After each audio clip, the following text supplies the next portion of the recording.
Mais c'est Ah non, mais malheureusement une réalité.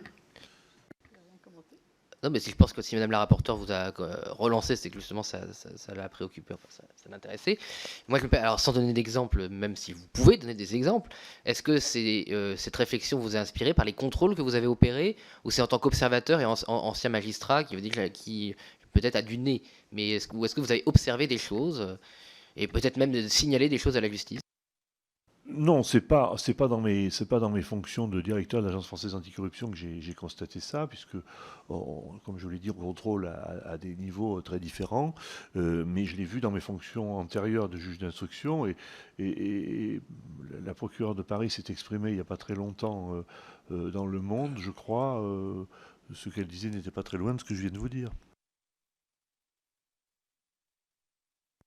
Un peu plus tôt, et c'est lié à ce que vous venez de dire sur la corruption par le bas, vous avez mentionné le fait que vous n'aviez pas les mêmes moyens d'intervention sur les collectivités publiques que sur les entreprises privées, si j'ai bien compris. Est-ce que vous considérez que, d'une manière générale, vous avez aussi indiqué un certain nombre de moyens de contrôle de légalité, de juridiction qui avaient été supprimés? Si j'ai bien compris, c'était surtout des contrôles de légalité des juridictions sur les collectivités locales et les marchés publics. Si vous voulez, alors attendez, je dois être bien compris. Euh, C'est l'objet de la question, c'est de bien remettre les choses en perspective. Écoutez, il y a un risque et une réalité. D'ailleurs, c'est pas qu'un risque. Il y a parfois aussi des dossiers. Il y a un risque important euh, au niveau de la commande publique en termes de corruption. Il y a un risque très important. Alors, corruption, favoritisme, on l'appelle comme on veut, mais enfin, le résultat est à peu près le même. Euh, il y a très peu de contrôles en réalité qui sont exercés. Le contrôle de légalité, il est très formel. Il ne permet pas de détecter du favoritisme, par exemple. À une époque, on avait la DGCCRF qui siégeait dans les commissions d'appel d'offres. À ma connaissance, ça ne se fait plus. Et donc, si vous voulez, il y a là un risque majeur qui n'est pas géré.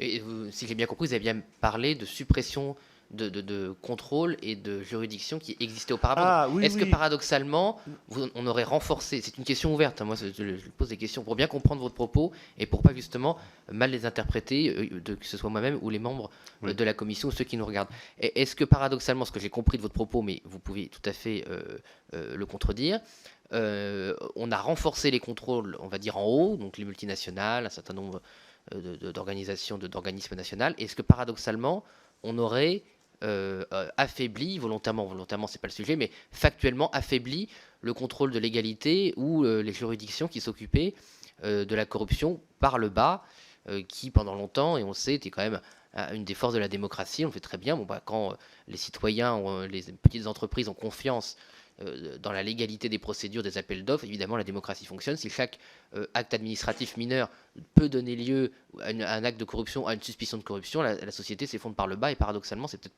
plus dangereux, en tout cas plus dur de lutter que quand ça vient du haut où on repère, on efface. Ce que je vous ai dit, c'est qu'en effet, on avait renforcé avec la loi de 2016, notamment la prévention de la corruption dans les grandes entreprises et dans le secteur public, là où avant, rien ne se faisait. Il n'y avait pas de, enfin, il y avait bien évidemment quelques procédures, il y avait bien du contrôle, un peu de contrôle interne, mais il n'y avait pas de dispositif particulier. Mais lorsque la loi, en 2013, par exemple, a créé le parquet national financier, c'est-à-dire a centralisé le traitement de ces affaires les plus importantes auprès d'un parquet spécialisée située à Paris, elle a corrélativement supprimé les juridictions spécialisées qui étaient prévues par l'article 704 du Code de procédure pénale. Il existait dans le ressort de chaque cour d'appel une ou plusieurs juridictions qui étaient spécialement désignées pour le traitement de ces affaires, auxquelles on pouvait d'ailleurs assez largement faire le reproche de ne pas être très spécialisées. C'est une réalité aussi, hein. Mais certaines l'étaient, plus ou moins, certaines l'étaient. Et en tout cas, il y avait à l'époque, si vous voulez, une attention des procureurs, une attention des services locaux sur la matière économique et financière. Aujourd'hui, c'est une matière qui échappe et pour lesquels qui échappent à leurs compétences. Et c'est une matière pour laquelle ils n'ont plus les moyens nécessaires. Je me souviens d'un ami qui était procureur à Orléans qui m'expliquait que pour faire de la lutte contre la délinquance économique et financière, il avait 3 OPJ qu'il était obligé de partager avec les départements avoisinants. Donc, si vous voulez, c'est une réalité que ces affaires-là ne sont pas traitées comme elles devraient l'être. Or, elles sont, à mon avis, plus nombreuses qu'avant. Parce que précisément, l'évolution d'un certain nombre de techniques, de technologies, fait que ce type d'affaires peut se multiplier. Et en tout cas, les enquêtes se complexifient en raison de l'évolution des moyens techniques. Voilà ce que j'ai voulu dire. Alors, est-ce que ces juridictions locales étaient utiles? Parfois non, parce qu'elles n'étaient pas spécialisées comme elles auraient dû l'être dans la théorie, et en pratique ça ne suivait pas, si vous voulez. Mais enfin, c'était quand même une présence qu'on n'a plus aujourd'hui. Est-ce qu'il y a d'autres questions? Madame Chassagnol. Merci. C'est bon. Merci, Monsieur le Président. Alors, je suis désolée, je suis arrivée un petit peu en retard. Je vous prie de m'excuser. J'espère que ma question ne sera pas redondante avec votre propos initial. Je voulais savoir plus concrètement, quand vous exercez un contrôle, j'imagine que vous avez besoin à un moment donné de certains documents, peut-être d'administration étrangère. Est-ce que vous avez certains pays qui refusent de coopérer en donnant, en envoyant un certain nombre de, alors je sais pas, de preuves, d'éléments administratifs dont vous pourriez avoir besoin pour corroborer certains faits que vous auriez pu observer? Et est-ce que vous vous heurtez, voilà, à une difficulté qui serait de nature à remettre en cause aussi l'exercice de votre mission dans le cadre des contrôles que vous faites à cause de ce manque de réaction de certains pays? Merci. J'en profite pour rappeler que nos contrôles sont des contrôles administratifs qui nous permettent de réclamer un certain nombre de documents, qui nous permettent de procéder à des entretiens avec des personnes à l'intérieur ou à l'extérieur de l'entreprise. On peut parfaitement envisager d'entendre un client, un fournisseur ou je ne sais qui. Je rappelle que nous n'avons aucun pouvoir coercitif, c'est-à-dire qu'on nous remet les documents qu'on veut bien nous remettre. En général, on nous les remet.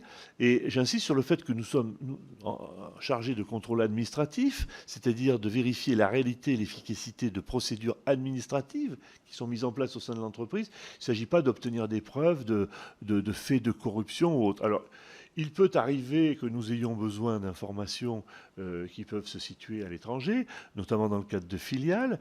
Et à ce moment-là, en principe, c'est quand même la société mère que l'on contrôle qui va nous communiquer ces informations-là. On pourrait imaginer, on a dû le faire d'ailleurs, demander des informations à une autorité étrangère. On va le faire dès lors dans le cadre de ce qu'on appelle l'assistance administrative. Et puis si c'est une demande qui s'inscrit dans un registre pénal, elle va se faire dans le cadre de l'entraide pénale internationale.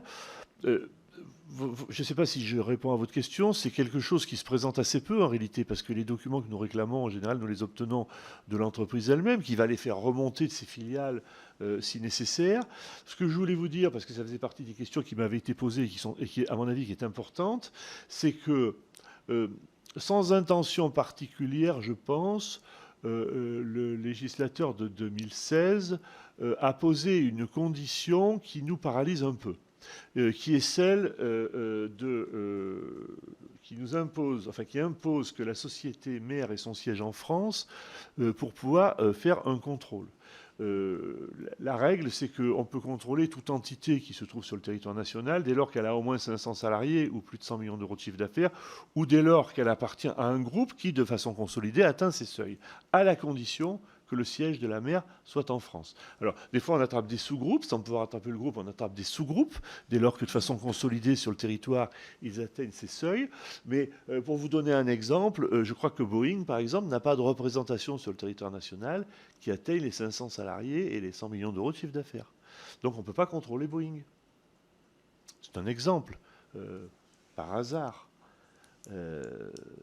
Non, mais c'est parce que c'est assez illustratif, si vous voulez.